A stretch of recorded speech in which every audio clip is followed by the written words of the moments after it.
Hello everyone, John Terrell here. Today we are undertaking a set review of Streets of New Capenna, as well as the Commander set associated with it for MTG Cube Design. Welcome to Cultic Cube, where we cube religiously. We make you better at cube, and make your cube better.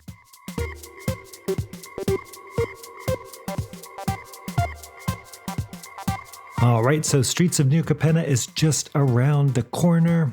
It's an exciting set that has a lot of tools for us. I know there's been some grousing among some that the set is too gold focused and low powered. It is indeed gold focused, no doubt about that. And that makes some percentage of the set less useful, at least to me, as I don't just love gold cards, especially ones that go in for many colors. We've got this emphasis on the shards here, so there are all these 3-color cards. But some of them are still worth a look, and there's nevertheless a whole bunch of options in the single color slots too. The headline, of course, is the Triomes. WotC's completing the cycle of Triomes. Ikoria brought us the Wedge Triomes, 5 of those, and now we get the Shard Triomes, the Esper and the Bant and so on Triomes, so that's exciting. Although they're not called Triomes, they're called other silly things, I don't know. Today we'll be talking about this set's application to my higher power environment, Aleasis. It's a 450 card vintage unpowered environment. There's a link to that in the description below if you'd like to go check out the list. I've gotten a chance to play with some of these cards in just a little bit of playtesting. I haven't done as much testing as I'd like yet. My attentions have been occupied by CubeCon. Planning for that is coming along very well. Many thanks to all of you who submitted cubes for consideration for the main event at CubeCon. CubeCon is a 4-day-long celebration of all things cube that will be happening in Madison, Wisconsin at the end of October 2022. Do check out mtgcubecon.com for more information about that. I am so excited about the event. It's going to be great. Now, let's dive into our set review. Let's begin with white. Our first card is Depopulate. This is a rare. It's 2 white for a sorcery. Each player who controls a multicolored creature draws a card. Then destroy all creatures. So we've got another Wrath effect at 4 mana, which is good. We don't always get Wraths at 4. This has a similar rider to Shatter the Sky, you all may remember from Theros Beyond Death, which says that each player who controls a creature with power 4 or greater draws a card. This one I think could be slightly better, possibly, because if you're behind and you want to wrath the board, it's sort of less likely that you've got a big creature, more likely that your opponent has a big creature. The Shatter the Sky, draw a card thing may be of a greater benefit to your opponent than to you, but Depopulate, very similar card.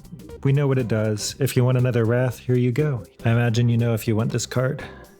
Next up, Patch Up. This is an uncommon, 2 and a white for a sorcery. Return up to 3 target creatures with total mana value 3 or less from your graveyard to the battlefield. This is an exciting card for white weenie strategies. This is a fine little insurance plan that gives white some card advantage for later in the game. This actually resurrecting the creatures and putting them right on the battlefield, that's big game. In a white weenie strategy, I have to imagine that you can very easily get 2 or 3 creatures out of the deal. When some of your creatures have been wrecked, you could also get a single useful 3-drop, and as well we know, white is typically flush with useful 3-drop creatures. Alright, next up, we've got a mythic Sanctuary Warden. 4 white for a creature angel soldier. It's a 5/5. It has flying, unsurprisingly. Sanctuary Warden enters the battlefield with 2 shield counters on it. Whenever Sanctuary Warden enters the battlefield or attacks, you may remove a counter from a creature or planeswalker you control. If you do, draw a card and create a 1/1 green and white citizen creature token. I'm not thrilled with this card. I don't love 6 mana threats. White is a color where 6 mana is a little bit awkward because I want to either go much lower down the curve in a white weenie strategy. I definitely don't want any 6-drops. I don't want any 5-drops. I'm not wild about very many 4-drops, right?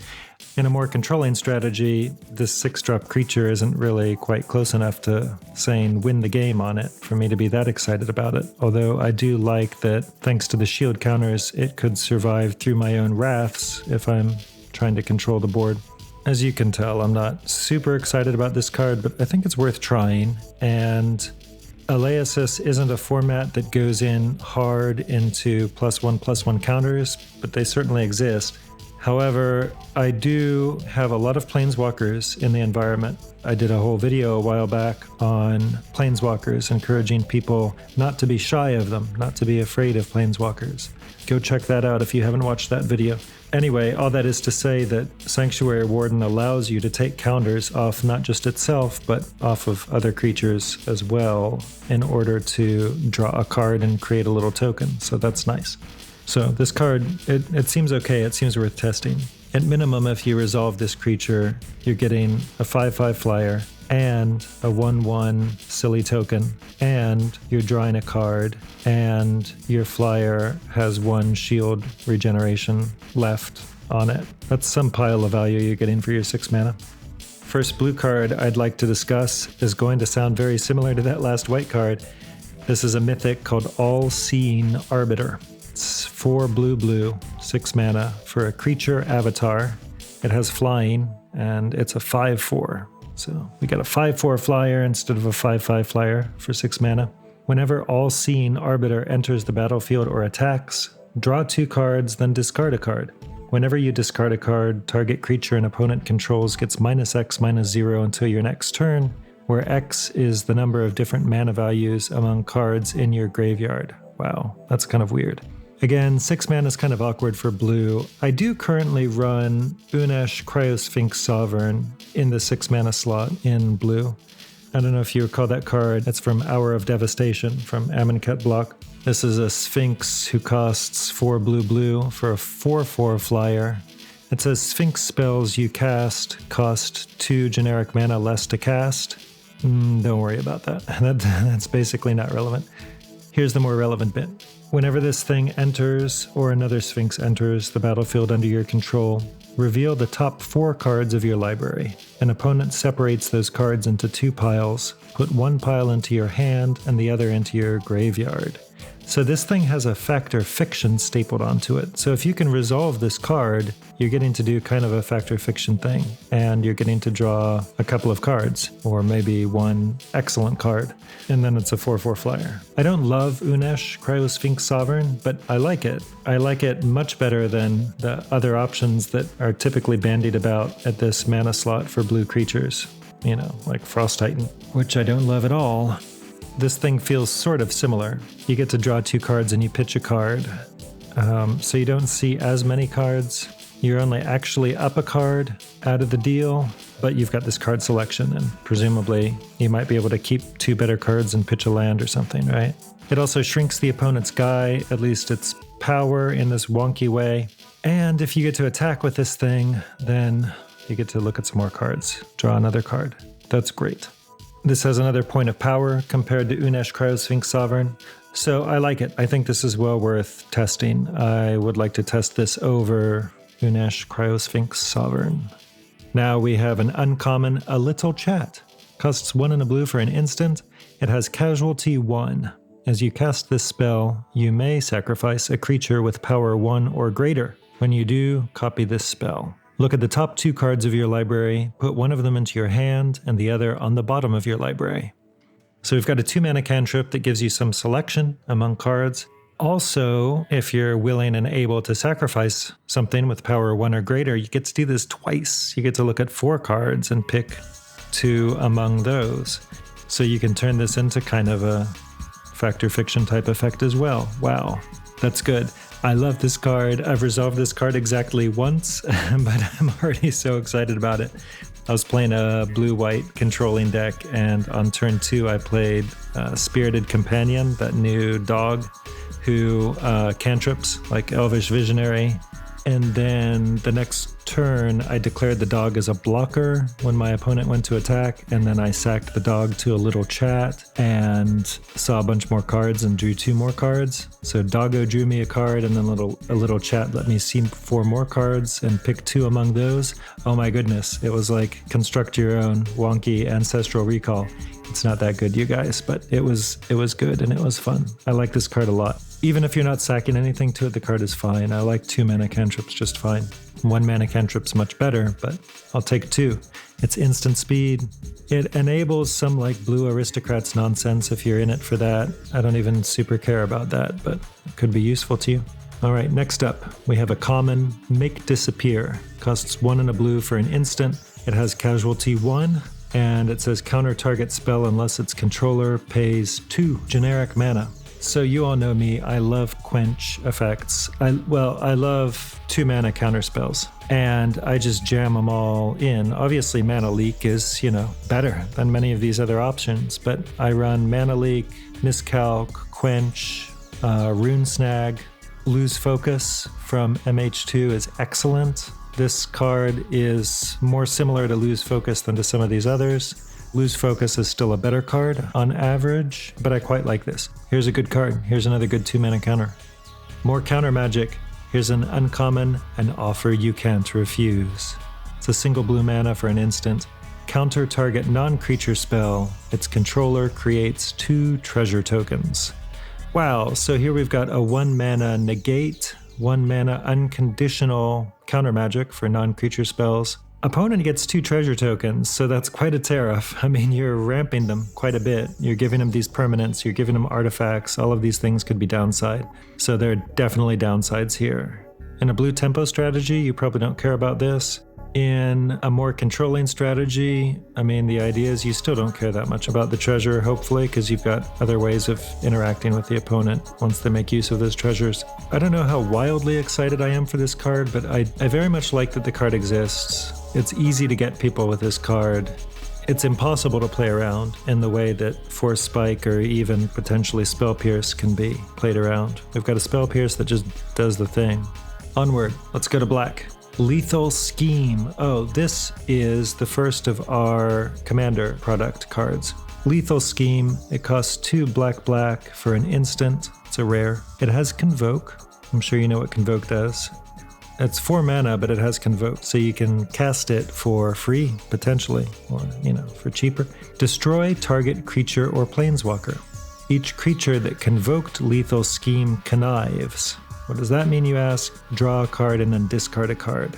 If you discarded a non-land card, put a +1/+1 counter on that creature. Oh my goodness. Here we've got this Hero's Downfall effect, destroy creature or planeswalker, that costs 4 mana instead of 3 mana, like Hero's Downfall does. So it's still an instant.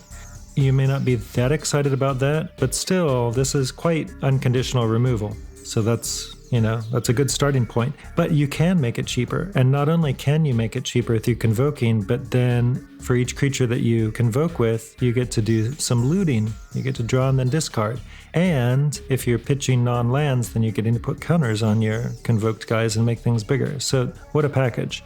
Also, this of course could help you bin things. This is perfectly obvious, I'm sure, if you're in a reanimator strategy, or if you want something in the yard, you can use this looting effect to help put it in the yard, which you may well want to do with a black card, right? You may care about the graveyard if you're in black. So this seems like a very solid card. I'm anxious to try it out. Tenacious Underdog. This is a rare for 1 and a black. It's a creature human warrior. It has Blitz. You can pay 2 black and pay 2 life. And then if you cast this spell for its Blitz cost, it gains haste and the ability when this creature dies, draw a card. Sacrifice it at the beginning of the next end step. You may cast Tenacious Underdog from your graveyard using its Blitz ability, and it's a 3/2. Okay, so there's a lot going on there. So brass tacks, this thing is 1 and a black for a 3/2 with no downside. So this is we're already interested in this if we're into black aggro, as I am in Aleasis. Also, it has recursion. Now, the recursion cost is kind of steep because you have to pay 4 mana, which is a lot. And you have to pay 2 life, which, whatever, but that's like a lot on top of 4 mana. And then you can cast this thing from the graveyard. It gains haste, that's super cool. But then it is going to die, although when it dies, it draws you a card, so that's nice. So the next turn, if you want to do all that again, you're going to have to make another 4 mana investment and 2 life investment. That's slow, and it's going to add up. So this is a neat card. I very much wish that the blitz cost were much cheaper than it is, but here we are. It still seems worth trying, and it is very nice that when it's blitzed in this way, you get to draw that card. And just to say, you can, like if you wanted to, you could blitz it from hand rather than hard casting it from hand if you just wanted to give it haste.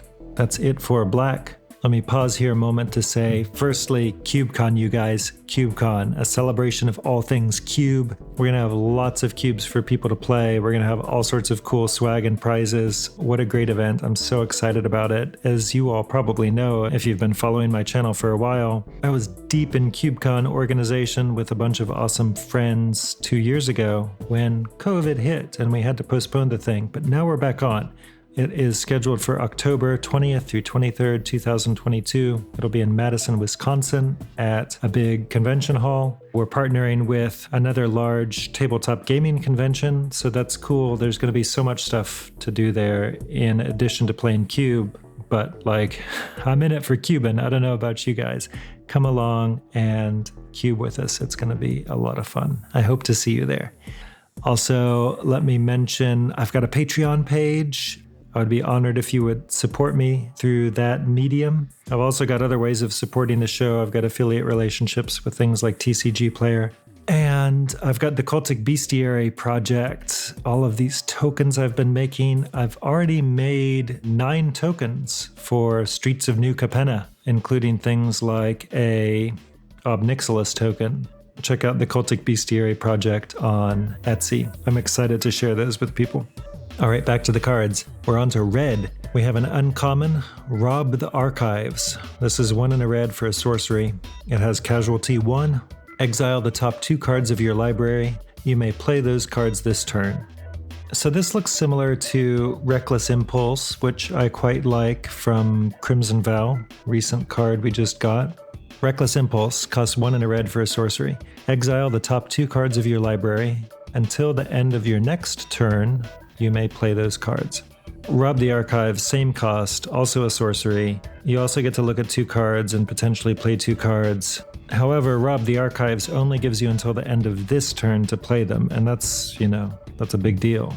Getting until the end of your next turn gives you more of an opportunity to play them. If you're playing this on turn 2, then, what are you going to hit that you can play? A Mox? Not an Elaesis. Rob the Archives better in that it has Casualty. So if you sacrifice something, then you get to do this twice, right? You get to exile 4 cards and dig much deeper. That's pretty cool. That gives you a lot of card selection, but of course you still have to be able to play the thing. It looks like it has potential, and if you draw this card later in the game, you're probably pretty happy. It's a good way to give more gas to an aggressive red deck, or to any red deck, I suppose. I like it. I do think I like Reckless Impulse better, though. Okay, next up we have Strangle. Strangle! Oh my gosh, what a name. That's a name that WotC expects to use again. It's not some long and complicated set-specific name. So this is a common. It's a single red mana pip for a sorcery. It says Strangle deals 3 damage to target creature or planeswalker. Wow, 1 mana, 3 damage spell. Excellent. We don't get those every day. So we've got a Chain Lightning. It can't hit face, of course. So that makes it substantially worse. But, I'm happy to take 2 mana spells, even 2 mana sorceries that deal 3 damage, like Fire Ambush. Of course, Fire Ambush can hit face, or Incendiary Flow, or I run a number of Syrian Spear type things, even at sorcery speed. This is 1 mana. It's great. It looks similar to Flame Slash, of course, from Rise of the Eldrazi, 1 mana sorcery that deals 4 to target creature. So you may be like, well, that's sad. This only deals 3 instead of 4. That is sad. However, Strangle can hit Planeswalkers. So I think that's an upgrade, at least for me, in this environment, where we do have Planeswalkers and it's a relatively quick environment, or it can be. So we've got lots of low toughness creatures, aggressive creatures. Next up, we've got Unlucky Witness. This is an uncommon for a single red mana pip. It's a creature human citizen, and it's a 1/1. When Unlucky Witness dies, exile the top 2 cards of your library. Until your next end step, you may play one of those cards. If this thing dies on your turn, then you're only getting until the end of this turn to play a card off of this thing. If it dies on opponent's turn, then you get until the end of your next turn. So that's nice. I kind of like this. This isn't a super aggressive creature. I mean, it's a 1 mana 1/1, not an aggressive creature. But it does replace itself with a little bit of card selection. And it's not like super reliable for replacing itself, but it does do that thing. So I think that this is definitely worth trying out. You know how I love cantrips. This is a red 1 mana cantrip, in a sense, attached to a body. Onward to green. Here's another slightly hot take card, possibly Titan of Industry. It's a mythic, costs 4 green, green, green. So it costs 7. It's a creature elemental, and it is a 7/7. It has reach. It has trample. When Titan of Industry enters the battlefield, choose 2. So here's choice 1, destroy target artifact or enchantment. So we can naturalize something. Choice 2, target player gains 5 life. Choice 3, create a 4/4 green Rhino Warrior creature token. I have one of those in the Cultic Bestiary for the set, you guys, a 4/4 green Rhino Warrior creature token. It's great too. It's a great token. It's based on a very famous woodcut by Albrecht Dürer, who did a woodcut of this rhinoceros in 1515 that was sent to the King of Portugal by a sultan in India. And this was the first rhinoceros that had been in Europe since the days of the Roman Empire. So rhinoceroses, they were just completely unknown, really, as a phenomenon in Europe. They'd fallen out of popular lore and literature over the course of more than 1,000 years. And then suddenly here's this creature that nobody even recalled existed. It's a great print. Or choice 4, put a shield counter on a creature you control. Sorry, I got distracted with the Cultic Bestiary there. So here's the deal. 7 mana, 7/7. It has reach and it has trample. And you get to choose 2 things. Naturalize something, gain 5 life, make a 4/4 token, or put a shield counter on something. This sort of weird one-off regeneration shield thing. I don't have like a ton to say about this card, honestly. It is a modal card. It's got many different modes. You're going to be able to get value off of this card if you resolve it. It's ETB, not cast, that you get to choose stuff, so that's great. That means that you can reanimate it, for example, or sneak attack it, or natural order it, or whatever, or blink it, potentially, if you're into flickering stuff.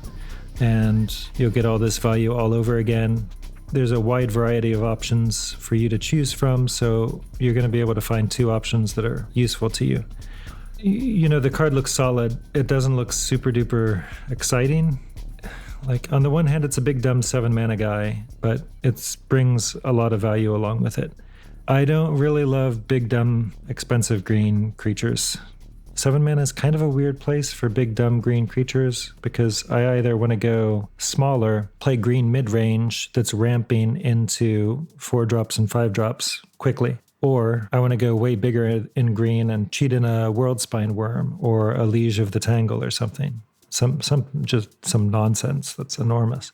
This guy sits here in between those 2, and that's a little bit awkward. Here's a card to know about. Here's a card I'm probably going to test. I feel like it's a card that can be in the cube for a while, and then as soon as the next big green dumb thing comes along, I'll be happy to swap this thing out for the next thing that looks interesting. Okay, next up we've got Workshop War Chief. This is a rare for 3 green green. It's a creature Rhino Warrior. It's a 5/3. This is probably sounding rather familiar. We've got a 5 mana 5/3. It's going to sound even more familiar as we continue. When Workshop War Chief enters the battlefield, you gain 3 life. When Workshop War Chief dies, create a 4/4 green Rhino Warrior creature token. And it has Blitz. You can pay 6 mana for this, pay 4 green. It gains haste and the ability when this creature dies, draw a card, and then you sacrifice it at the beginning of the next end step. So here's something that looks, of course, a great deal like our friend Thragtusk. It's better and worse than Thragtusk. This thing has trample, that's cool. It gains you 3 life instead of 5 life. That's not as good. It's a little harder to cast because it has 2 green mana pips instead of 1, as Thragtusk does. When this thing dies, it makes a 4/4. That sounds better than Thragtusk's 3/3 beast that it leaves behind, except you know as well as I, it says when Thragtusk leaves the battlefield, create this beast, not dies. Which is why, obviously, Restoration Angel and Thragtusk were BFFs and they dominated that standard season. Because you can flicker the thing and still get the value. Thragtusk doesn't have to die. Also, Thragtusk could be Oblivion Ringed or whatever. Could be Path to Exiled. You still get the value. Whereas if this new Rhino guy, Workshop Warchief, gets pathed, you don't get the value. So very similar to Thragtusk. The knobs have been tweaked a little bit. Even at like this starting point, this is probably better than Thragtusk, I think. Like it leaves behind a better body. It has trample. That stuff seems better. But then it's also got Blitz, so I don't know how often you do this. You can cast it as a 6 mana ball lightning kind of thing, which sounds expensive, I know. However, when it dies, it still leaves behind the 4/4, and when cast in this mode, it replaces itself. That's kind of nice. I don't know how often you blitz the thing, but I like that that ability is there, and I'm anxious to play around with this card. I haven't resolved it or seen it resolved yet. Okay, let's move on to gold. A caveat here is that, as you all probably know, I'm allergic to gold cards, and oh my gosh, I'm especially allergic to gold cards that are 3 mana, or Lord Forfend, 4 mana or 5 mana, different colors. So I don't love all of this Shards of Alara stuff that we've got going on here. So I'm not going that deep into gold, but there's a few that I'm interested in. I should say as well that the new Ob Nixilis is just Rakdos colors. He doesn't actually need 3 colors. He's worth a look. It looks like a potentially good card. I'm just not into aristocrats, so I'm less excited about that card than I might otherwise be. But go check him out if you're interested.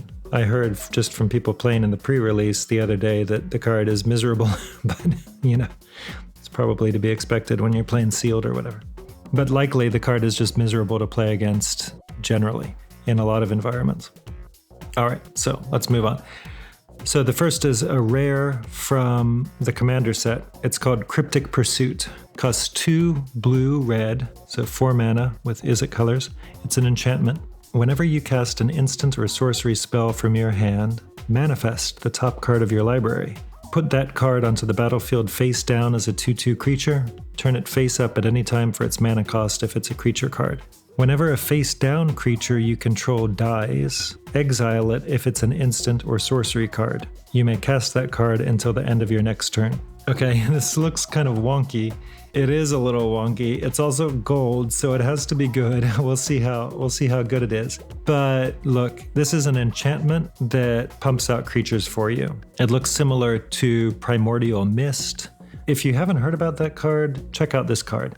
It's also from a Commander set. This was, I feel like Primordial Mist. I don't even know if this is totally true. My vague recollection is finding Primordial Mist in that Commander set was the first time that I started really sitting up and paying close attention to the Commander product releases for new goodies for Cube.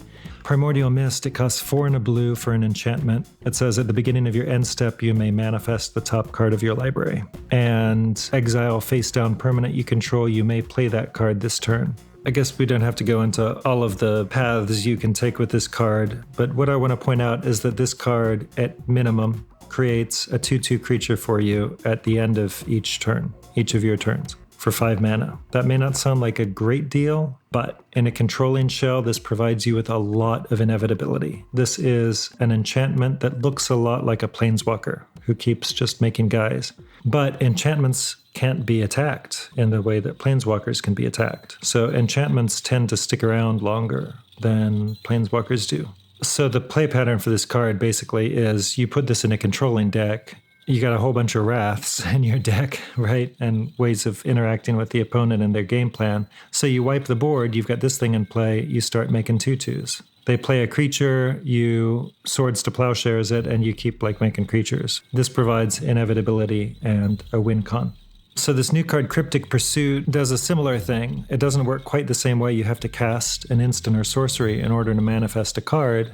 But you're putting this in a deck where you've got a lot of instants and sorceries is the idea. It's providing you with creatures, which your deck probably doesn't have a ton of, so that's good. It also means you're not going to be flipping many of these cards into creatures. But as these little 2/2s that you're making chump block or whatever, as they die, if they're instants or sorceries, you get to draw that card and cast it this turn. That's kind of amazing. And again, you're putting this in a deck with a lot of instants and sorceries, right? If you're not, why is this card in your deck, right? This card, I'm excited about it. I think this looks like fun. It's sort of a build around, except like not a build around. You're putting this in an Izzet deck. You're not like really building around this card, I don't imagine. Your Izzet deck is going to welcome it with open arms. Welcome, friend. Join us. Cast spells. Okay, here's a funny one. This is a rare. Ginny Fae, Jetmir's second. She's a legendary creature elf druid who's a 3/3, and her casting cost is weird. So she costs 3 mana total. Let's start with that. She costs a hybrid red or green mana, a green mana, and then a hybrid green or white mana. That's confusing. You could cast her for green, green, green. Or you could cast her for Naya colors, red, green, white. Or you could cast her for some combination where you've got green, green, red, or green, green, white. I hope that made some sense for those listening who aren't looking at the card right now. So 3-color card, 3-color card, but like not really. She could very easily be a 2-color card. You could put her in a Gruul deck and that's fine. Or you could put her in a Selesnya deck and that's fine. You could even like just cast her off green. It's hard, costs green, green, green to do that, but you could do it. Okay, so we've got an oddly costed 3 mana 3/3. What does she do? She says, if you would create 1 or more tokens, you may instead create that many, either 2/2 green cat creature tokens with haste, or that many 3/1 green dog creature tokens with vigilance. Well, side note, I've got cats and dogs, a pair of them, in the Cultic Bestiary. I'm proud of those too, but I won't bore you with the stories behind those. You're going to create tokens. Instead of creating those little, 1/1 soldiers or 1/1 humans, you could instead make 2/2 hasty cats, or you could make 3/1 vigilant dogs. Your choice. That's cool. So this is a token generator replacement effect thing along the lines of Divine Visitation that turns all of your tokens into angels. Obviously that's better, but also that's a white 5 mana enchantment. Ginny Fae is at base a 3 mana 3/3. I like awkward to cast potentially 3 mana 3/3, but that's what she is. So the floor is kind of fine. You're not putting her in the deck unless she can do more for you than that. But if you're putting her in the right shell that has some token making capabilities, it could be great. Worth checking out. In Aleasis, there's not a quote-unquote token deck. I don't go into heavy support for narrow micro-archetypes like that, but there's plenty of token creation, right? Incidental token creation. You pick this thing up in pack 1, you can make that a priority for yourself.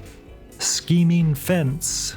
Here's a rare who costs white-blue for a creature human citizen who's a 2/3. So we've got a gold 2 mana 2/3 in Azorius colors. Again, the floor is fine, although it's gold. Okay, so as Scheming Fence enters the battlefield, you may choose a non-land permanent. Activated abilities of the chosen permanent can't be activated. That's cool, you just turn it off. Scheming Fence has all activated abilities of the chosen permanent except for loyalty abilities. You may spend mana as though it were mana of any color to activate those abilities. Wow, that's kind of neat. This thing can sort of steal opponents' creatures or whatever. It turns off their version of it, and it gets those abilities. That's exciting. These can be mana abilities, right? That's sometimes a restriction, right? Like turn off non-mana abilities or something. It just says non-land, that's the restriction. Also, this thing, it can turn off planeswalkers and their activated abilities, but of course this thing has the restriction that it doesn't become the Planeswalker and get loyalty abilities.